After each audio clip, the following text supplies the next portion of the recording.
ही तो वीर का प्रमाण है। कौरवों की भीड़ हो या पांडवों का नीड़ हो, जो लड़ सका है वो ही तो महान है।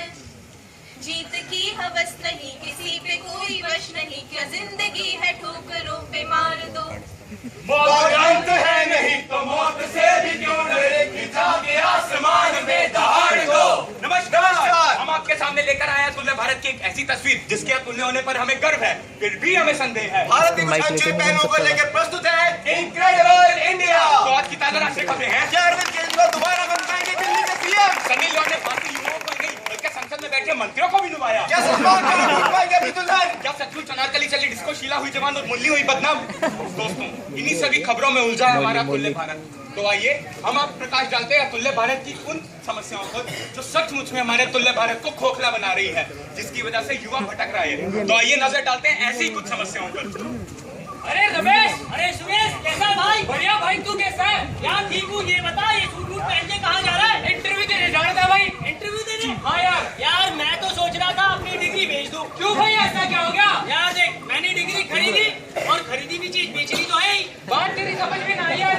मेरी बात ध्यान से सुन, तेरे पास सब कुछ है पर नौकरी कहाँ है? हाँ यार, हर व्यक्ति को एक मार्गदर्शन की जरूरत होती है और तू तो अपने कॉलेज का अच्छा स्टूडेंट भी रहा है। कहीं तो मुझे बाबा तो नहीं बना रहा कैसे? ये सब तू मेरे पे छोड़ दे, चल मेरे साथ। चल भाई, ये समझने की बात है ना समझाने की। सुनो आवाज महाराज की आने की। जय हो, जय हो, जय हो बाबा 420 महाराज बीटेक वाले। बता बेटी, तेरी क्या समस्या है? बाबा जी, मेरी शादी नहीं हो रही है। और फिर शादी है? जी बाबा जी। कौन से कलर का बैग ले जाती है? एक काम कर, कल से ब्लैक कलर का बैग लेगा, तेरे लिए रिश्ते आने शुरू हो जाएंगे।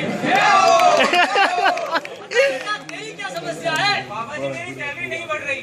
सैलरी? कितनी है तेरी सैलरी? 8,500 है। 25,000? एक काम कर, आज कैफेटेरिया जा, वहाँ समोसा खा, याद रहे चटनी के बिना। अबे कुछ दान। चले जल्दी ले ले। तेरी क्या समस्या है? मेरी नौकरी नहीं लग रही है। नौकरी? इसका समाधान तो मेरा चेला करेगा। तुमने पिछली सर्दी जैकेट ली थी? हाँ महाराज। कौन से रंग की ली थी? लाल। इस सर्दी काले रंग की जैकेट लेना, चोर बाजार से 1000 के ऊपर की देना, मेरी समस्या सॉल्व हो जाएगी। देखो दोस्तों, इसी तरह रचा जाता है पाखंड इस अतुल्य भारत में। युवा भटक रहा है। इसी तरह रचा जाता है एक और पाखंड, जो है कानून का पाखंड, जहाँ कानून भी अपनी आंखों पर पट्टी बांधा बैठा है और कानून के लोग खुली आंखों से भी कुछ नहीं देख पाते।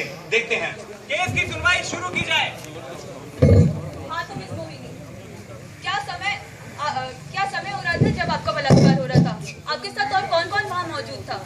क्या आपके पास ऐसी कोई मेडिकल रिपोर्ट है जो ये साबित कर सके कि मेरे क्लाइंट ने आपका बलात्कार किया है? जज साहब, इन सब सवालों के जवाब तो मैं भी दे सकती हूँ, लेकिन आप इनसे पूछिए। इतना घिनौना काम करने के बाद भी इन सवालों की जरूरत रह जाती है। इसका मतलब आपके पास कोई सबूत नहीं है? जी नहीं जज साहब। तो लेकिन अदालत तो अपने नियमों पर रहकर ही कार्य करती है। तो मैं जज साहब से दरख्वास्त करना चाहूंगी कि मेरे क्लाइंट को बाइज्जत बरी किया जाए। किसी भी सबूत और गवाहों के ना होने के कारण ये अदालत मोहन को बाइज्जत बरी करती है। जय राम जी की। देखा दोस्तों, इस तरह ना जाने कितने मुजरिम कानून की आंखों में धूल झोंककर निकल जाते हैं और रह जाते हैं बेचारे वो ईमानदार लोग जिनकी ईमानदारी को दफना दिया जाता है। दोस्तों, मैं आपको सैर कराता हूँ उस अतुल्य भारत की, जहाँ गरीबी और अज्ञानता के कारण ना जाने कितने ही अपराधों का जन्म होता है। आइए देखते हैं। लक्ष्मी, अब हमारी बेटी जवान हो गई है, ऊपर से पढ़ाई का नया बोझ। हम इस महंगाई के जमाने में अपनी बेटी की शादी कैसे करेंगे? शादी नहीं, अभी ये पढ़ेगी, तभी तो 4 पैसे कमाएगी और घर चलेगा। पढ़ाई लिखाई तो मर्दों का काम है। पर मैं अभी और करना चाहती हूँ बाबा। तू ये सपने बुनना बंद कर दे। करती हूँ, अपने पापा से बात नहीं करते। बिरजू, तू चुपचाप घर पे बैठ जा। ये मैं पापा ने रिश्ता निकाल दे। बैठ जा।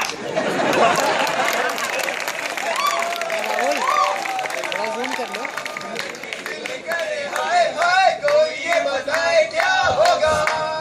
अरे ओ पड़ोसी की लड़की को देखा? क्यों भाई, क्या हो गया? हाँ चल तुझे दिखाता चलो। हूँ। अरे गुप्ता जी, क्या हाल है? बढ़िया। और बताओ क्या चल रहा है? बस अपनी बेटी का रिश्ता ढूंढ रहा हूँ। तुम्हें पता भी है तुम्हारी लड़की तुम्हारे पीठ पीछे क्या गुल खिला रही है? वो युवराज है ना? कौन, वो नीची जात वाला? हाँ वही, एक तो नीची जात, ऊपर से उसका रहन सहन। अरे लड़कियों की क्या कमी रह गई थी जो लड़कों से बात करने लगी? लक्ष्मी, ये मैं क्या सुन रहा हूँ हमारी बेटी के बारे में? नहीं, बात क्या है, सर से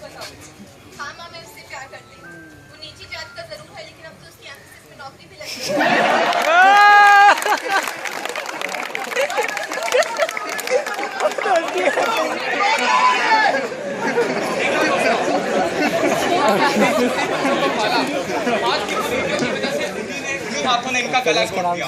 दोस्तों, इस समाज का एक ऐसा हिस्सा भी है जिसको सब दिखलाते हैं। वो बेचारा घुटता है, शोषित होता है, पर उसकी काबिलियत को कभी नहीं परखा जाता। आइए रुक करते हैं ऐसे ही एक हिस्से की ओर।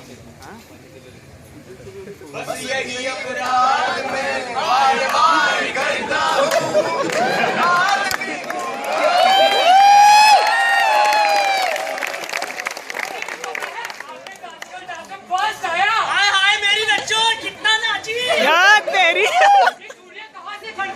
दिलाओ ना।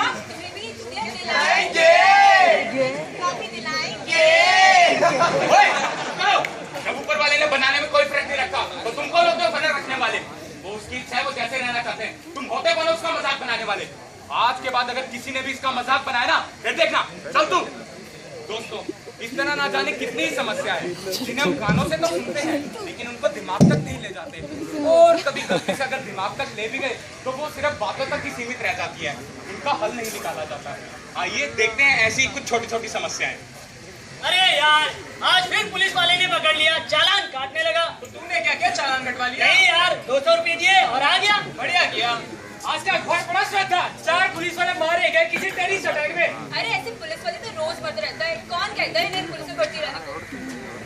तूने वो न्यूज़ सुनी गैंग रेप वाली? हाँ मैंने सुनी, और तुम्हें पता है उसके लिए कल कैंडल मार्च भी है। पर क्या करेंगे कैंडल मार्च पे जाके? कुछ नहीं यार, मीडिया वाले आएंगे तो सब तैयार होके जाएंगे, फोटो खिंचवाएंगे, बस वापस आ जाएंगे। इतना देखा दोस्तों, किस तरह हमारी अपनी सोच ही है जो हमें सचमुच में खोखला बना रही है। हम नेताओं को तो करप्ट बोलते हैं, पर हम ये भूल जाते हैं कि हम भी करप्ट हैं। बात चाहे 200 रुपए की हो या 200 करोड़ की, करप्शन तो करप्शन है। हमें अपने जवानों की परवाह ही नहीं, क्योंकि वो हमारे दोस्त, भाई, पिता में से कोई नहीं। मगर हम ये भूल जाते हैं कि जो जवान सरहद पे शहीद हो रहे हैं वो भी किसी के भाई, किसी के बेटे, किसी के पति हैं। रेप की वजह है हमारी सोच। अगर हम अपनी सोच को बदल देंगे तो शायद कल से खबर ही ना पड़े। बहुत हो चुके हैं 2 दिन के कैंडल मार्च, अब हमें अपने व्यक्तित्व में बदलाव लाना होगा। दोस्तों, मैं मानता हूं कि समस्याएं कम नहीं है, लेकिन अगर उनके हल निकाले जाए तो वो ज्यादा भी नहीं है। हम दूसरों पर तो यूं करके उंगली उठा देते हैं। क्या कभी हमने ये सोचा कि हमारे खुद के अंदर कितना खोट है? गांधी जी ने भी कहा है, be the change you want to see in the world. तो आओ दोस्तों, आज से हम ये प्रण लेते हैं कि तुल्य भारत की इस तस्वीर को बदलकर हम सचमुच में तुल्य बनाएंगे, ताकि हम गर्व से कहें कि भारत माता की जय। मातरम।